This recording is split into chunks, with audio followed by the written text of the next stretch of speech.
Chapter 13. When I got up the next day, I couldn't help smiling thinking of Jaffe standing huddled in the night outside the fancy restaurant, wondering if we would be let in or not. It was the first time I'd ever seen him afraid of anything. I planned to tell him about such things that night, when he'd be coming over. But that night, everything happened. First, Alva left and went out for a few hours, and I was alone reading when suddenly I heard a bike in the yard, and I looked and it was Princess. "Where's everybody?" says she. "How long can you stay?" "I've got to go right away, unless I call my mother." "Let's call." "Okay." We went down to the corner gas station payphone, and she said she'd be home in 2 hours. And as we walked back along the sidewalk, I put my arm around her waist, but way around with my fingers digging into her belly and said, "Oh, I can't stand that." And I almost fell down on the sidewalk and bit my shirt just as an old woman was coming our way, ogling us angrily. And after she passed us, we clinched in a big, mad, passionate kiss under the trees of evening. We rushed to the cottage where she spent an hour literally spinning in my arms, and Alva walked in right in the middle of our final ministrations of Bodhisattva. We took our usual bath together. It was great sitting in the hot tub chatting and soaping each other's backs. Poor Princess, she meant every word she said. I really felt good about her, and compassionate, and even warned her, "Now don't go wild and get into orgies with 15 guys on a mountaintop."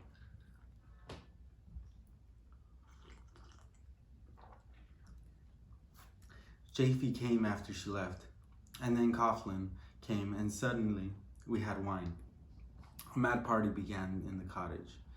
It started off with Coughlin and me, drunk now, walking arm in arm down the main drag of town, carrying huge, almost impossibly huge flowers of some kind we'd found in the garden, and a new jug of wine, shouting haikus and whoos and satori's at everybody we saw in the street, and everybody was smiling at us. "Walked 5 miles carrying a huge flower," yelled Coughlin, and I liked him now. He was deceptively scholarly looking, or a fatty boom boom looking, but he was a real man. We went to visit some professor of the English department at U of Cal. We knew, and Coughlin left his shoes on the lawn and danced right into the astonished professor's house. In fact, frightened him somewhat, though Coughlin was a fairly well-known poet by now. Then, barefooted, with our huge flowers and jugs, we went back to the cottage. It was now about 10. I had just gotten some money in the mail that day, a fellowship of $300, so I said to Jaffe, "Well, I've learned everything now. I'm ready. How about driving me to Oakland tomorrow and helping me buy all my rucksack and gear and stuff so I can take off for the desert?" "Good. I'll get Morley's car and be over to get you first thing in the morning. But right now, how about some of that wine?" I turned on the little red bandana dim bulb, and we poured wine and all sat around talking. It was a great night of talk. First, Jaffe started telling his later life story, like when he was a merchant seaman in New York port and went around with a dagger on his hip, 1948, which surprised Alva and me, and then about the girl he was in love with, who lived in California. I had a hard-on for her for 3,000 miles long. Goodness. Then Coughlin said, "Tell him about Great Plum, Jaffe." Instantly, Jaffe said, Great Plum Zen Master was asked what the great meaning of Buddhism was, and he said rush flowers, willow catkins, bamboo needles, linen thread. In other words, hang on, boy, the ecstasy's general. What he means. Ecstasy of the mind. The world is nothing but mind, and what is the mind? The mind is nothing but the world, goddammit. Then Horse Ancestor said, "This mind is Buddha." He also said, "No mind is Buddha." Then finally talking about Great Plum, his boy, the plum is ripe. "Well, that's pretty interesting," said Alva. "But où sont les neiges d'antan?" "Well, I sort of agree with you, because the trouble is these people saw the flowers like they were in a dream, but damn it, all the world is real, Smith, and Goldbook and everybody carries on like it was a dream. Shit. Like they were themselves dreams or dots. Pain or love or danger makes you real again. Ain't that right, Ray? Like when you were scared on that ledge? Everything was real, okay? That's why frontiersmen are always heroes, and were always my heroes, and will always be. They're constantly on the alert in the realness, which might as well be real as unreal. What difference does it make? Diamond Sutra says, Make no formed conceptions about the realness of existence, nor about the realness of existence, unrealness of existence, or words like that.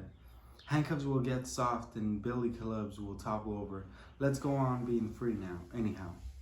The President of the United States suddenly grows cross-eyed and floats away, I yell. The anchovies will turn to dust, yells Coughlin. The Golden Gate is creaking with sunset rust, says Alva. And anchovies will turn to dust, insists Coughlin. Give me another slug of that jug. How? Ho! Whoo! J.P. leaping up. I've been reading Whitman from what he says. Cheer up, slaves, and horrify foreign despots.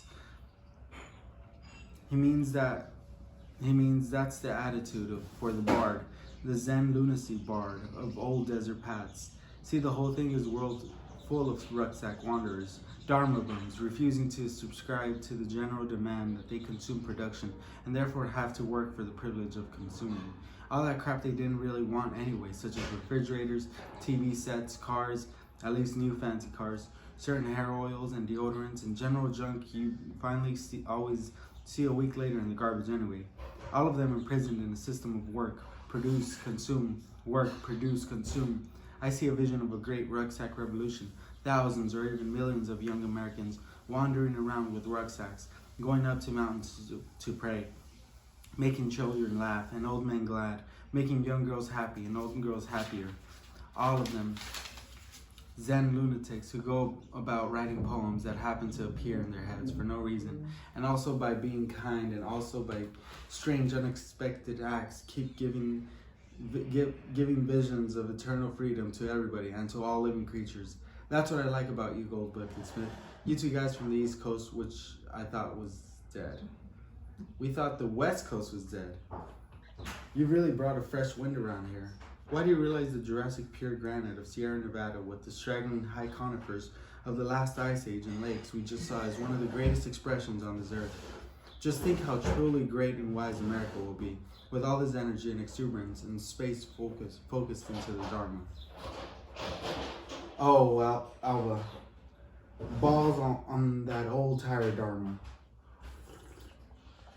Oh.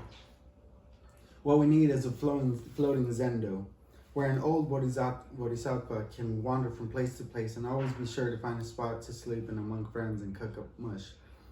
The boys was glad and rested up for more, and Jack cooked mush in the honor of the door, I recited. What's that?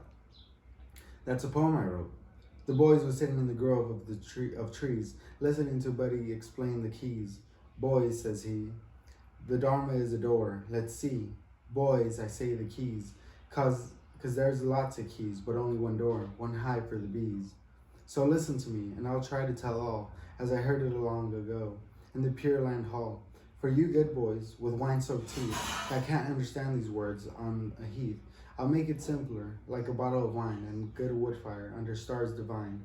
Now listen to me, and when you have learned the Dharma of the Buddhas of old and yearned to sit down with the truth under a lonesome tree in Yuma, Arizona, or anywhere you be, don't thank me for telling what was told me.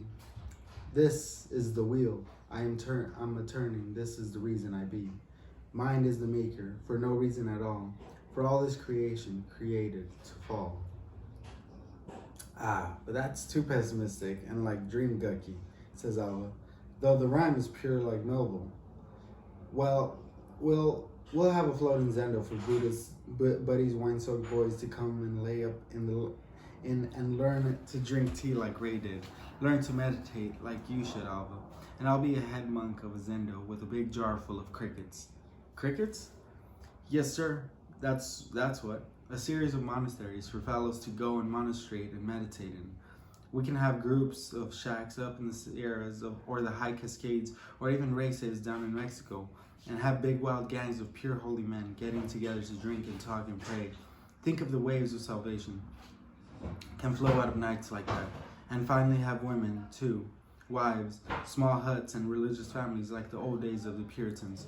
Who's to say the cops of America and the Republicans and Democrats are going to tell everybody what to do? What's the crickets?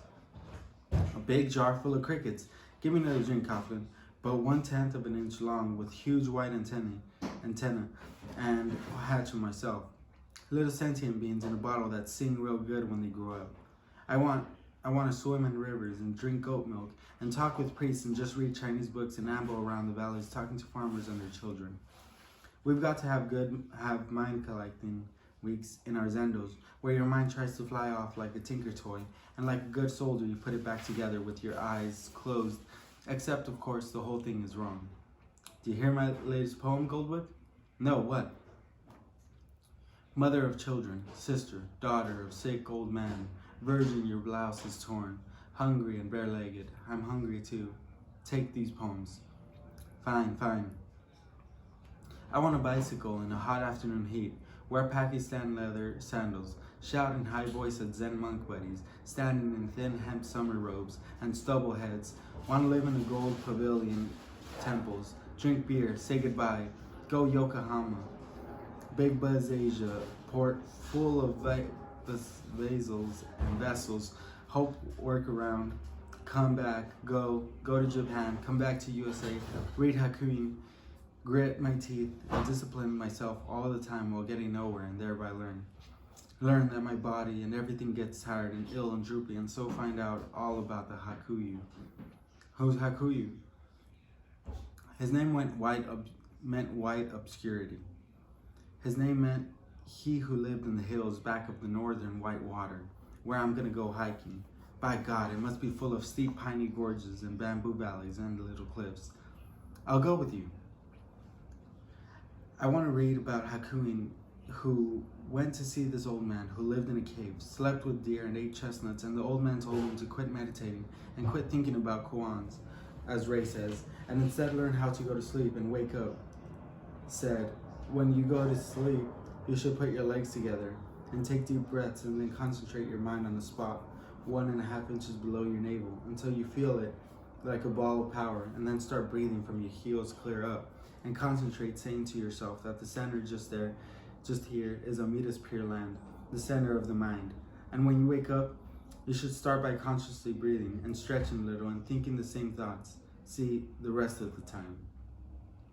That's what I like to see, says Alva. These actual signposts to something. What else? The rest of the time, he said, don't bother about thinking about nothing. Just eat well, not too much, and sleep good. And old Hakuyu said he was 300 friggin' years old just then and figured he was good for 500 more. By God, which makes me think he must still be up here if he's anybody at all. Or the sheep herder kicked his dog, puts in Coughlin. I bet I can find that cave in Japan. You can't live in this world, but there's nowhere else to go, laughs Coughlin. What's that mean, I ask. It means the chair I sit in is a lion throne, and the lion is walking. He roars. What's he say?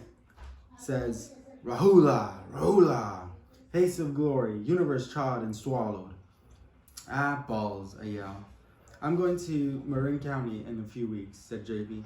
Go walk 100 times around Tamalpais and help purify the atmosphere and accustom the local spirits to the sound of the sutra. What do you think, Alva? I think it's all a lovely hallucination, but I love it, sort of. ¿Tienes con la loca? ¿Qué? Con la loca. ¿Qué es eso? Crazy glue? No. Dame. Oh, CI? CI? ¿Dónde estás? ¿Cómo me veo? ¿Cómo está tu mamá? Bien bonita. Camisareta, pues. Sí, si hay, está en un cajón junto a la puerta. Si no hay, pues no. I think it's all lovely hallucination, but I love it, sort of. Alva, trouble with you is you don't do plenty night zazen, especially when it's cold out. That's best. Besides, you should get married and have half-breed chip babies, manuscripts, homespun blankets, and mother's milk on your happy ragged mat floor like this one. Get yourself a hut house not too far from town. Live cheap, go ball in the bars once in a while, ride and rumble in the hills, and learn how to saw boards and talk to grandmas, you damn fool. Carry loads of wood for them. Clap your hands at shrines, get supernatural favors, take flower arrangement lessons, and grow chrysanthemums by the door, and get married for Christ's sakes. Get a friendly, smart, sensitive human being gal who don't give a shit for martinis every night and all that dumb white machinery in the kitchen. Oh, says Alva, sitting up glad. And what else? Think of barn swallows and nighthawks filling the fields. Do you know? Say Ray. Since yesterday, I translated another stanza of Han Shang. Listen, Cold Mountain is a house, without beams or walls. The 6 doors left and right are open. The hall is the blue sky. The rooms are vacant and empty. The east wall strikes the west wall. At the center, not one thing. Bars don't trouble me. In the cold, I build a little fire. When I'm hungry, I boil up some greens. I've got no use for the kulak with his big barn and pasture. He just sets up a prison for himself. Once in, he can't get out. Think it over. It might happen to you. Then Jaffe kicked up his guitar and got going on songs. Finally, I took the guitar and made up a song as I went along plucking on the strings any old way, actually drumming on them with my fingertips. Drum, drum, drum. And sang the song of the Midnight Ghost freight train. That's about the Midnight Ghost in California. But you know what it made me think of, Smith? Hot. Very hot bamboo. Growing up to 40 feet out there and whipping around in the breeze, and a bunch of monks are making a racket on their flute somewhere. And when they recite sutras with a steady kawakutala dance, drumbeat, and riffs on the bells and sticks, it's something to hear like a big prehistoric coyote chanting. Things tucked away, and all you mad guys like that go back to the days when men married bears and talked to the buffalo by God. Give me another drink. Keep your socks darned, boys, and your boots greased.